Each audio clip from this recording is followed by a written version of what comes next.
Hello friends, welcome to this MCQ series of units. We are going to discuss about the part 3 and the remaining MCQs from our units and the short story. So let's start. We start from 141 question number. Bear in mind, which word is more important than the which word? You have to just put two answers. Here the right answer is real world is more important than the virtual world. Uh, B is the right answer. Real world is more important than virtual world. Next question. Temptation of millions of dollars can rob you of thousands and proves the saying money attracts money. પૈસો પૈસાને ખેંચે છે કહેવત સાચી પાડે છે એવું કહેવા માંગે છે આની અંદર. Researchers have proved that too much of use of internet can make you unsocial and unhealthy. અસામાજિક અને અનહેલ્ધી બનાવી દે છે ઇન્ટરનેટનો વધારે પડતો ઉપયોગ કરવાથી. Next question. Many a time people disguise themselves and play roles which they can not play in a real life. A is the correct answer કે રિયલ લાઈફની અંદર જે લોકો રોલ નથી ભજવતા એ પ્રકારનો રોલ આપણી સમક્ષ એ લોકો ભજવે છે અને પોતાની જાતને છુપાવે છે. ત્યાર પછી આગળ વધીએ. You may eventually get trapped in hackers mafia and get exploited by financially and emotionally. બંને આન્સર આવશે એ અને બી. ડી કરેક્ટ આન્સર છે કે તમે કોઈ રીતે તમારી પર્સનલ ઇન્ફોર્મેશન કોઈ વ્યક્તિ સમક્ષ રજૂ કરી દો છો પછી તમે કદાચ હેકર્સ હોય એ તમને ઇમોશનલી અને ફાઇનાન્શિયલી હેરાન કરે છે. Next question. We should not use internet for hours because it disturbs our biorhythm and affects our eyesight. A છે એ કરેક્ટ આન્સર છે. A is the correct answer. Then the next question. Stephen Leacock is a humorist. અહીંયાથી હવે જે Stephen લીકોકની વાત છે short story પેલી માય લોસ્ટ ડોલરમાંથી સ્ટીફન લીકોક એક હ્યુમરિસ્ટ તરીકે ઓળખાતા. Next question. Stephen Leacock creates fun out of ordinary things. Fun out of ordinary things. B છે કરેક્ટ આન્સર રહેશે એમના માટે. Next question. After returning from Bermuda Todd prefers to walk. કે જ્યારે બર્મુડાથી return થાય છે ટોડ ત્યારે એ ચાલવાનું પસંદ કરે છે. એમના મિત્ર સ્ટીફન લીકોક કે છે let's have a taxi up to the club. Then he replied that no let's walk. ત્યારે ટોડ કહે કે ના ચાલો આપણે ચાલીને જઈએ. In the essay my lost dollar Stephen Leacock makes a satire on the people who forgot to return dollar borrowed from him. એ છે correct answer રહેશે આન્સર માટે થઈને આ ક્વેશ્ચન માટે થઈને. Who went to Bermuda? Todd. Todd Bermuda ગયેલો હતો. Stephen Leacock's idea of starting a movement called back to honesty. પ્રામાણિકતા તરફ પાછા વળો એવી ચળવળ એને ચલાવવાની ઈચ્છા દર્શાવેલી આ યુનિટની અંદર. ત્યાર પછી who has made borrowed dollar the subject of his funny essay. તો અહીંયા જે લેખક છે યુનિટના એમની જ વાત કરવાની રહેશે એટલે કોણ છે લેખક તો કે Stephen Leacock. C is the correct answer. What did Todd on the speaker $1. શું ઉછીનું આપેલું હતું તો કે $1 ઉછીનો આપેલો હતો. For how long did Todd owe the speaker the amount. કેટલા સમય માટે અથવા કેટલા સમયથી એમને પૈસા ઉછીના આપેલા હતા તો આ $1 આપેલો હતો એમને 1 year એટલે કે 12 months અથવા તો 1 year જે આન્સર આપેલો હોય એ તમે મૂકી શકો છો. 1 વર્ષથી પૈસા આપેલા હતા ઉછીના એમને. Stephen Leacock humorously says that he will remember that dollar till he is alive. કે જ્યાં સુધી એ જીવતો છે ત્યાં સુધી એ ડોલર યાદ રાખશે એવું પણ એમને કીધેલું હતું. He would remember till would go to grave. કે જ્યાં સુધી એ મરશે નહીં ત્યાં સુધી એ ડોલર ભૂલાશે નહીં. Stephen Leacock makes the target because he had forgotten to return that money. તો તો અહીંયા 57 નંબરના ક્વેશ્ચનની અંદર શું આવશે? કોની વાત કરે છે? ટોડને યાદ અપાવવાની કોશિશની વાત હોય છે. Who went to the station to receive ટોડને લેવા માટે સ્ટીફન લીકોક એમના મિત્ર છે સ્ટેશન પર ગયેલા હતા. Who has completely forgotten about returning the dollar to Leacock? Todd. જો આ 2-3 પ્રશ્નો છે, સિમિલર લાગશે તમને, પણ આડાવડી રીતે એક્ઝામમાં ગમે એમ પૂછાઈ શકે, એટલે એવી રીતે ઉલટા કરીને પણ મૂકેલા હશે. ત્યાર પછી question number 160. Stephen Leacock thought that if he would say that the word, he would be reminded of the borrowed dollar and he would return that dollar. તો શેની વાત કરવાની વાત કરે છે એમાં યાદ અપાવવા માટે? તો કે એમાં ટેક્સીની યાદ અપાવીશ તો કદાચ કે એમને ટેક્સી પરથી યાદ આવી જાય અને બોરોડ ડોલર ઉછીનો આપી દે. How much did the speaker borrow from a person in the Detroit athletic club? Detroit athletic ક્લબની અંદરથી સ્પીકરે કોઈ વ્યક્તિ પાસેથી કેટલા ઉછીના લીધેલા હતા? તો કે અહીંયા 30 સેન્ટની વાત છે કે 30 સેન્ટ પૈસા ઉછીના લીધેલા હતા. મતલબ કે કોઈ વ્યક્તિ એમના પ્લેન સોડાના પૈસા ચૂકવેલા હતા એટલા માટે. When the speaker met Todd over dinner, he was talking about Poland. Poland is the name of his friends. The word taxi did not remind Todd about the borrowed dollar. ટોડને જે ઉછીનો dollar લીધેલો છે એમની યાદ અપાવી નહીં. Taxi નામનો શબ્દ use કરેલો તેમ છતાં પણ ટોડને ઉછીના ડોલર વિશે કશું યાદ નથી આવતું. Who asked Todd to hire a taxi? Stephen Leacock લેખકે કીધેલું હતું કે ચલો આપણે ટેક્સી લઈએ ક્લબ સુધી જવા માટે. The word dollar did not remind Todd of the borrowed dollar. Leacock further asked Todd if which dollar was used in Bermuda. કયા પ્રકારની કરન્સી યુઝ થતી હતી?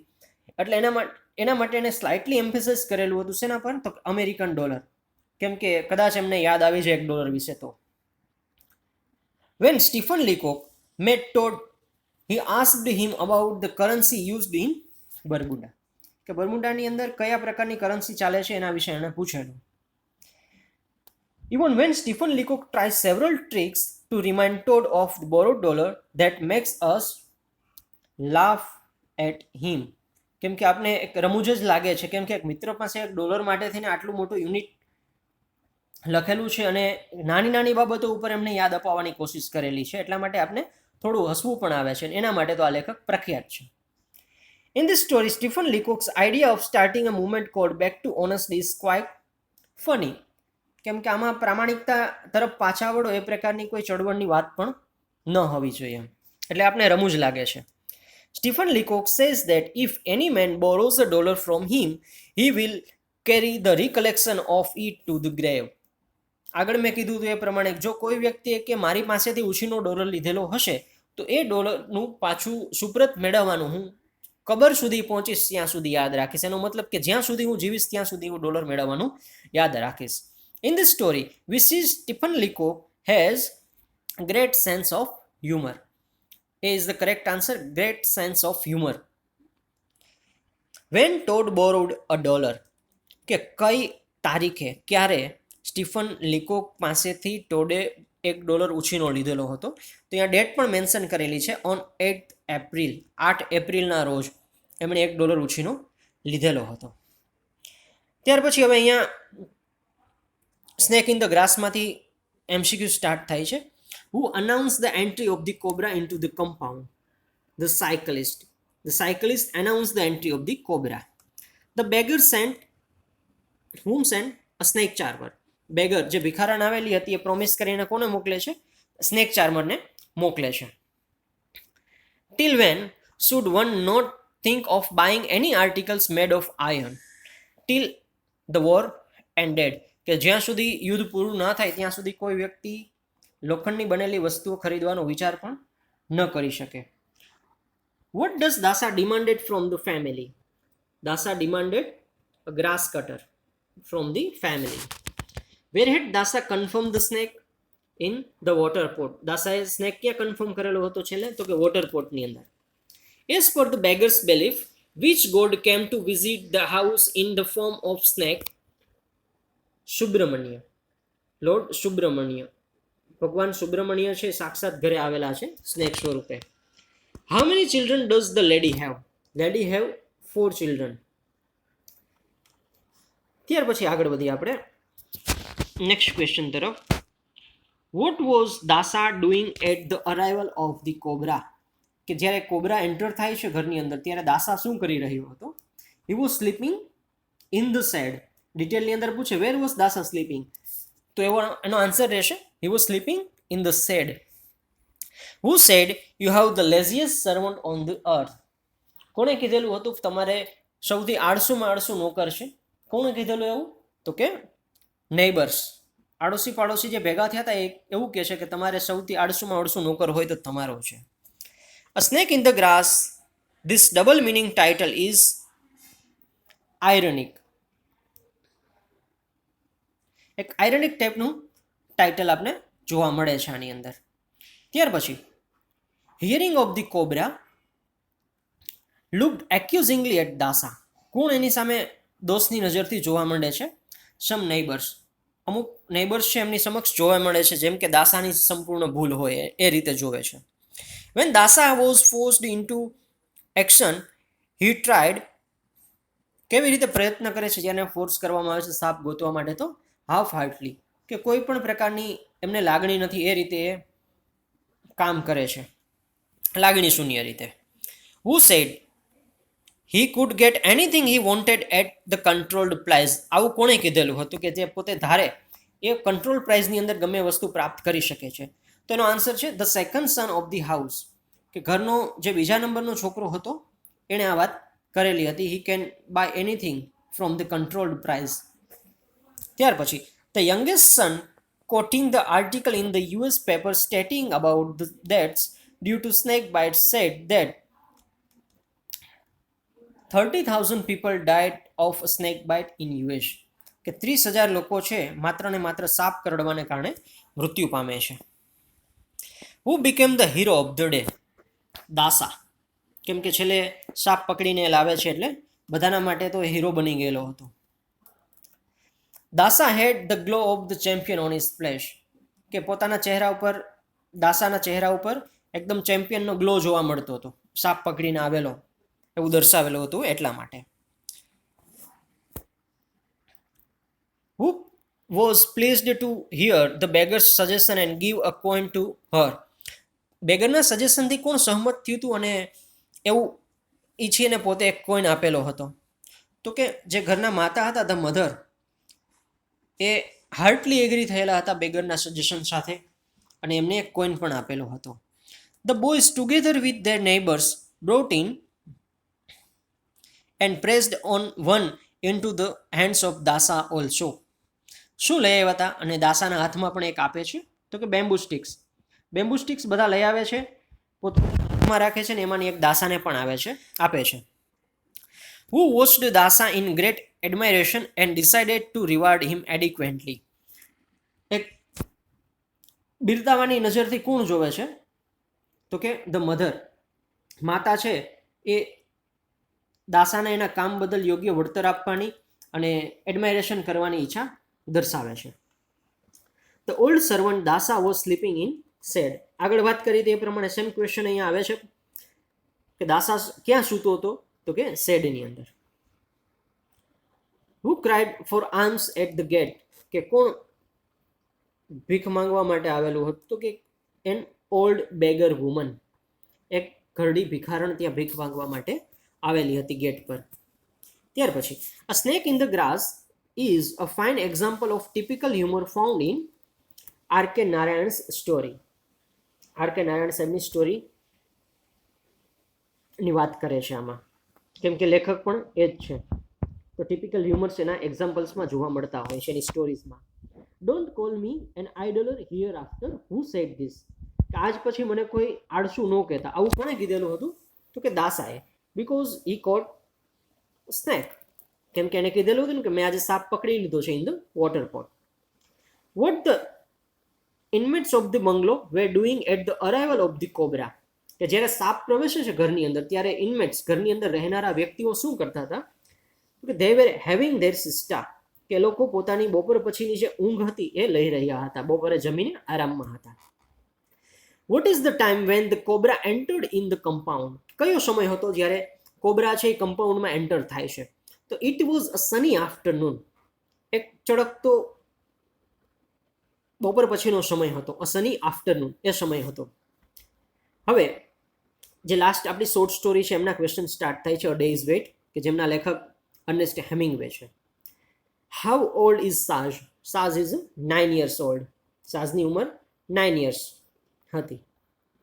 Why did the doctor prescribe the first medicine, કે પહેલી medicine શાના માટે prescribe કરવામાં આવેલી હતી?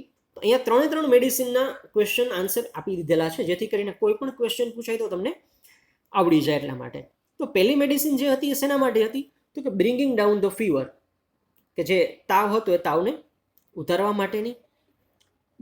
Why did the doctor prescribe the second medicine, કે બીજી દવા શા માટે આપેલી હતી? To overcome the acid condition, A છે એ કરેક્ટ આન્સર છે. બીજી દવા છે એ એસિડ કન્ડિશન ઓવરકમ કરવા માટેની હતી. અને થર્ડ મેડિસિનની વાત કરીએ, Y did the doctor prescribe the third medicine, તો એમનો આન્સર આવશે, સોરી થોડી મિસ્ટેક છે આમાં, સેકન્ડ મેડિસિન છે એ પર્ગ્યુએટિવ માટેની હતી. સેકન્ડ મેડિસિન છે એ ફોર પર્ગ્યુએટિવ, પેટ સાફ માટેની હતી.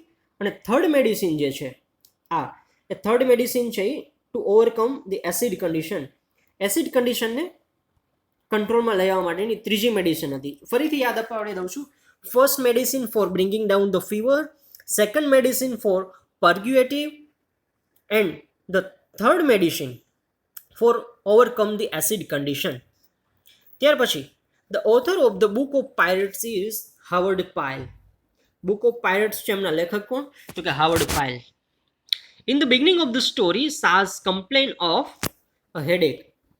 શરૂઆતમાં સાઝે શેની ફરિયાદ કરેલી હતી? તો કે પોતાની હેડેક છે એવું એમણે કીધેલું હતું, માથું દુખે છે એમ. એટ સ્કૂલ ઇન ફ્રાન્સ સાઝ was told by his friends that nobody could live with the 44 degree. ફ્રાન્સની અંદર જ્યારે ભણતા હતા ત્યારે એને મિત્રોએ કીધેલું હતું 44 ડિગ્રીએ કોઈ વ્યક્તિ ન જીવી શકે એવું કંઈ, એને કારણે એને મિસકન્ફ્યુઝન હતું. સાઝ હેડ અ મિસઅન્ડરસ્ટેન્ડિંગ રિગાર્ડિંગ, શેના વિશે મિસઅન્ડરસ્ટેન્ડિંગ હતી એમને? તો કે 2 થર્મોમીટર્સ, 2 થર્મોમીટર્સ વિશે એમને મિસઅન્ડરસ્ટેન્ડિંગ રહેલી હતી. હાઉ મચ ડીડ સાઝ ટેમ્પરેચર રિયલી મેઝર્સ, કે સાઝનું ટેમ્પરેચર કેટલું હતું? તો કે 102. ડી છે એ કરેક્ટ આન્સર રહેશે એના માટે, 102, 102 ડિગ્રી તાવ હતો. સાઝ has a mild attack of influenza, ઇન્ફ્લુએન્ઝાની હળવી એવી અસર હતી એમ. The doctor prescribe different medicine in different coloured capsule with instruction for giving them. કયા પ્રકારની અને કેટલી દવા આપેલી હતી? તો આગળ આપણે ડિસ્કશનમાં જોયું એ પ્રમાણે ટોટલ 3 પ્રકારની દવા એમને પ્રિસ્ક્રાઇબ કરેલી હતી.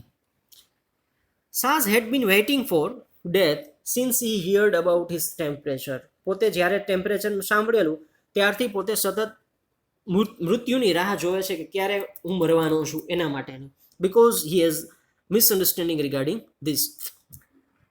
Next, and the last question, Sa's father removes his misunderstanding by showing the difference between 2 thermometers. કે 2 થર્મોમીટર વચ્ચેના ડિફરન્સ દર્શાવી અને એમને વાત કરેલી હતી, પણ 2 થર્મોમીટર્સ વચ્ચે વિશેનું જે ડિફરન્સ દર્શાવેલું હતું એ ડિફરન્સનું એક્ઝામ્પલ એણે કેનાથી સોલ્વ કરેલું? તો એનો આન્સર આવશે માઇલ્સ અને કિલોમીટર્સ. આન્સર કરેક્ટ રહેશે માઇલ્સ અને કિલોમીટર્સ, એ નહીં રહે, પણ એનું કન્ફ્યુઝન હતું 2 થર્મોમીટર વચ્ચેનું. એનું જે સોલ્યુશન લઈ આવવા માટે એને એક્ઝામ્પલ આપેલો હતો, you know that the how many kilometres we pass during how many miles. Miles અને કિલોમીટર વચ્ચેનું જે એને ડિફરન્સની વાત હતી એ થર્મોમીટર વચ્ચે પણ ડિફરન્સ હોય છે, આ રીતે એમને વાત કરેલી હતી. તો આવી રીતે આજે ત્રીજો પાર્ટ હતો એ અહીંયા પૂરો થાય છે. I hope you enjoyed this all MCQ series. And ફરીથી હવે આપણે આગળ આને લગતા કોઈ બીજા સેમેસ્ટરને લગતા વિડીયો માટે આપણે મળતા રહીશું કે જેની અંદર હું કન્ટ્રીબ્યુટર્સ પર્સનાલિટી ડેવલપમેન્ટ એટલે કે સીપીડીને લગતા વિડીયોઝ પણ હું મૂકતો રહીશ. સો stay tune steel the last video. Thank you for watching this video.